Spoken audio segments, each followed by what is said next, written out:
بسم اللہ الرحمن الرحیم وَإِذَا سَأَلَكَ عِبَادِي عَنِّي فَإِنِّي قَرِيبٌ أُجِيبُ دَعْوَةَ الدَّاعِ إِذَا دَعَانِ فَلْيَسْتَجِيبُوا لِي وَلْيُؤْمِنُوا بِي لَعَلَّهُمْ يَرْشُدُونَ صلوات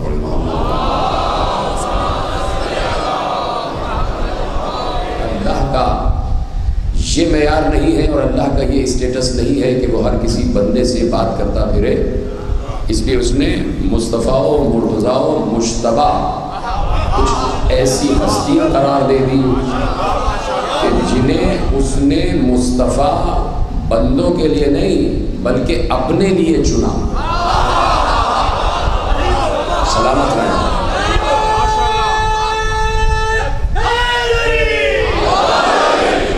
اصطفاہم لنفسہ ہی، یہ میرے مولا کا جملہ ہے، اس لیے یہ جملہ میں نے عرض کیا آپ کے سامنے کہ آیت نے کل کی تقریر سے متصل ہوتے ہوئے کہ آیت نے اور آیت میں اللہ نے یہ ارشاد فرمایا تھا کہ وَإِن مِّن شَيْءٍ إِلَّا عِندَنَا خَزَائِنُهُ وَمَا نُنَزِّلُهُ إِلَّا بِقَدَرٍ مَّعْلُومٍ، کون سی ایسی شے ہے اس کائنات میں کہ جس کے خزانے ہمارے پاس نہیں ہیں اور ہم ہی اس کو درجہ بدرجہ ضرورت بضرورت انسانوں تک پہنچاتے ہیں۔ لفظ یہاں استعمال کیا کہ ہمارے پاس، یہ نہیں کہا کہ میرے پاس، اس کا مطلب ہے کہ اس کا عالم میں الگ ہے اور عالم ہم الگ ہے۔ پتہ نہیں میری بات پہنچی یا نہیں پہنچی؟ دیکھیے دو عالم ہیں، دو کیفیتیں ہیں۔ ایک کیفیت میں وہ اپنے کو انا کہتا ہے اور ایک کیفیت میں وہ اپنے کو اندنا کہتا ہے۔ کبھی وہ انا کہتا ہے، کبھی وہ نحنو کہتا ہے، کبھی یہ کہتا ہے کہ میں نے یہ کام کیا، کبھی یہ کہتا ہے کہ ہم نے یہ کام کیا۔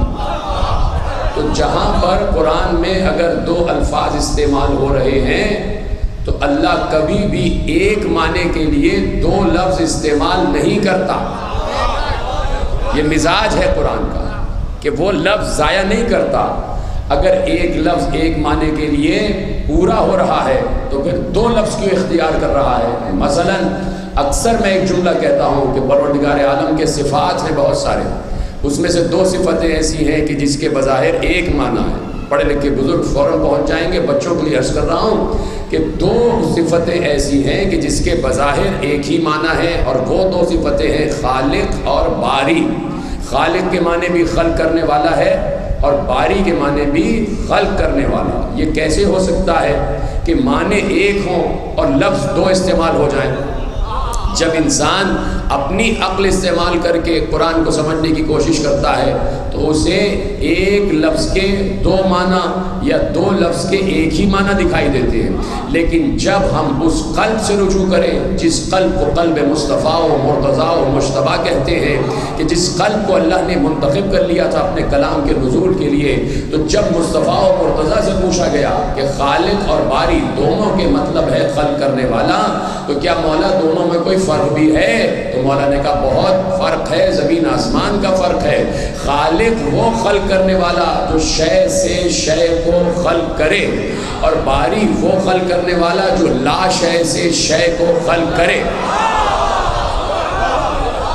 کہ خالق اور باری میں حد فاصل ہے، شے پہلے سے موجود ہو اور شے کو خلق کیا جائے اس کو کہتے ہیں خالق، کچھ نہ ہو اور خلق کر دیا جائے اسے کہتے ہیں باری۔ شے سے شے کو خلق کرنا خالقیت ہے۔ اس لیے جملہ دے رہا ہوں، اور اتنا اچھا خوبصورت مجمع میرے سامنے بیٹھا ہے، جملہ یہ ہے کہ اس لیے عیسیٰ کو خالق تو کہا، باری نہیں کہا۔ میں تو سمجھ رہا تھا کہ جملہ سب تک پہنچ جائے گا، یہاں سے لے کے باہر تک جتنے لوگ بیٹھے ہوئے ہیں، کہ اس لیے میں نے کیا کہا کہ خالق، اب چونکہ آپ خاموش رہے تو میں چاہتا ہوں کہ یہیں پر رک جاؤں، کہ خالق یعنی شے سے شے کو خلق کرنے والا خالق ہے، اور لا شے سے شے کو خلق کرنے والا باری ہے۔ جناب عیسیٰ کو اللہ نے خالق کہا ہے قرآن میں، باری نہیں کہا۔ جناب عیسیٰ کے لیے کیا ہے کہ انی اخلق لکم من الطین کہیۃ الطیر فانفخ فیہ فیکون طیرا باذن اللہ. کہا کہ مجھ میں اللہ نے یہ قوت دی ہوئی ہے کہ میں مٹی سے پرندہ خلق کروں اور اس میں روح پھونکوں تو وہ اڑنے لگ جائے, اس میں جان آ جائے. کبھی تصور کرو.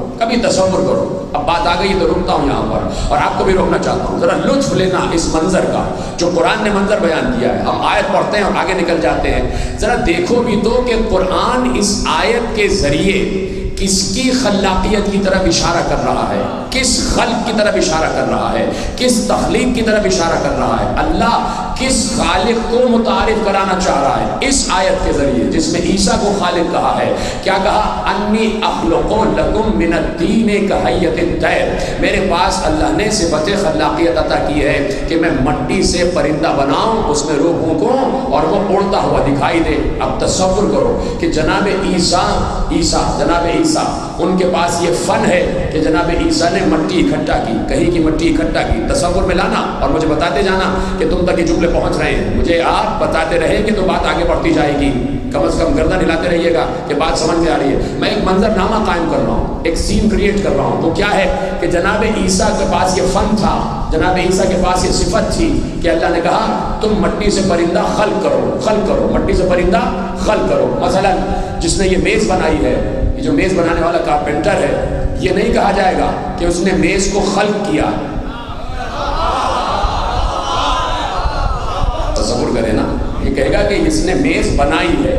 اس بنانے کو صنعت گری کہتے ہیں. صنعت گری, سانے کہیں گے اس کو جس نے بنایا ہے. اس کے بنانے والے کو خالق نہیں کہیں گے. کیوں؟ اس لیے کہ شے پہلے سے موجود ہے.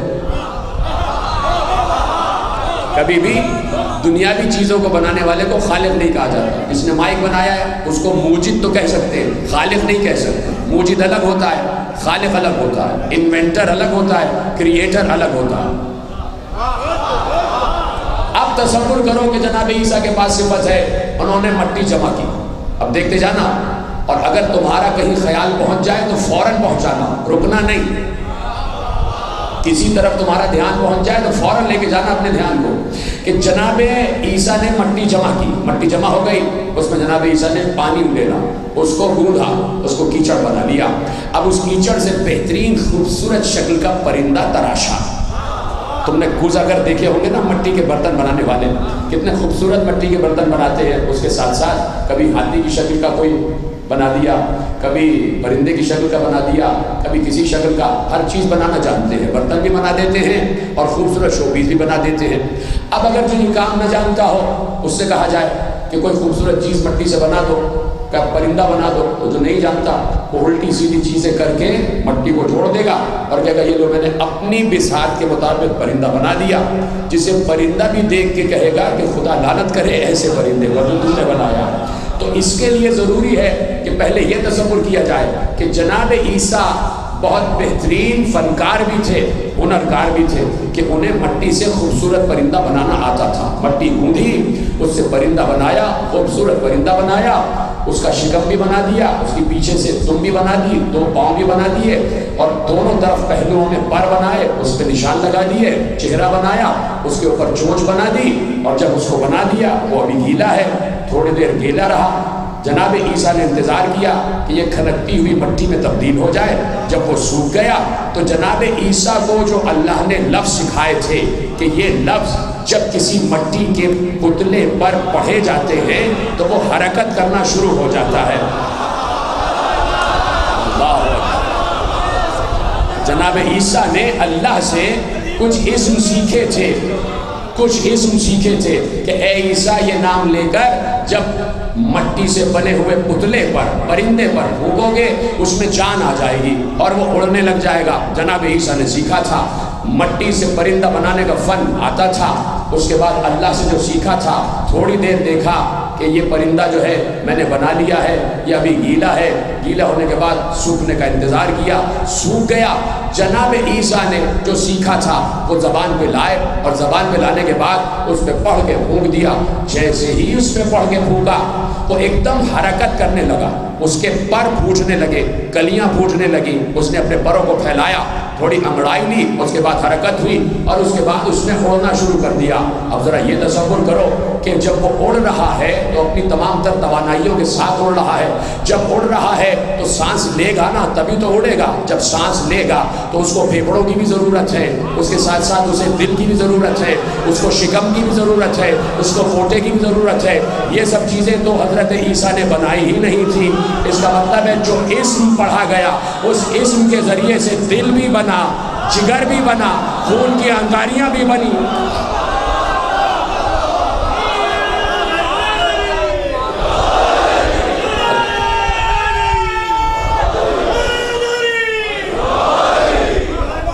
دل بھی بن گیا، جگر بھی بن گیا، شکم بھی بن گیا، غذا کے لیے پوٹا بھی بن گیا، خون کی شریانیں بھی بن گئی، خون دوڑنے بھی لگ گیا۔ جناب عیسیٰ نے خون تو نہیں بنایا تھا نا کہ کہیں اس کی کسی رگ میں خون کی بوتل جڑ دی اور وہاں سے خون جو ہے ٹرانسفر ہو رہا، خون تو نہیں بنایا تھا۔ اس کا مطلب ہے جناب عیسیٰ کا صرف اتنا کام تھا کہ مٹی کا ایک جعلی پتلا بنا کے رکھ دو، باقی سارا کام اس اسم نے کیا۔ توجہ ہے نا؟ کبھی کبھی ایسے بھی سوچا جائے، اس لیے سوچا نہ جائے بلکہ قرآن کا حکم ہے کہ ایسے ہی سوچو، اس لیے کہ قرآن کو ٹھہر ٹھہر کر، رک رک کر، سمجھ سمجھ کر پڑھنے کا حکم ہے، مشورہ نہیں ہے کہ چاہو تو رک رک کر پڑھنا، چاہو تو رک کر نہ پڑھنا، نہیں، حکم ہے جب بھی پڑھنا سوچ سمجھ کر پڑھنا، غور و فکر کر کے پڑھنا۔ تو پورا منظر نامہ اللہ نے بیان کر دیا کہ عیسیٰ کو ہم نے خالق بنایا ہے، عیسیٰ کو ہم نے خالق بنایا ہے، اس لیے کہ لفظ خلق استعمال ہوا ہے کہ عیسیٰ تخلیق کرتا ہے۔ اب مجھے بتاؤ میرے عزیزو، یہ پورا منظر نامہ قرآن نے 2 آیتوں میں بیان کس لیے کیا ہے؟ کہا بیان اسی لیے کیا ہے کہ جب عیسیٰ اس اسم کو پڑھ کر ایک اپنے بنائے ہوئے پتلے میں جان ڈال سکتا ہے تو کیا فخر عیسیٰ آدم کے پتلے میں جان نہیں ڈال سکتا؟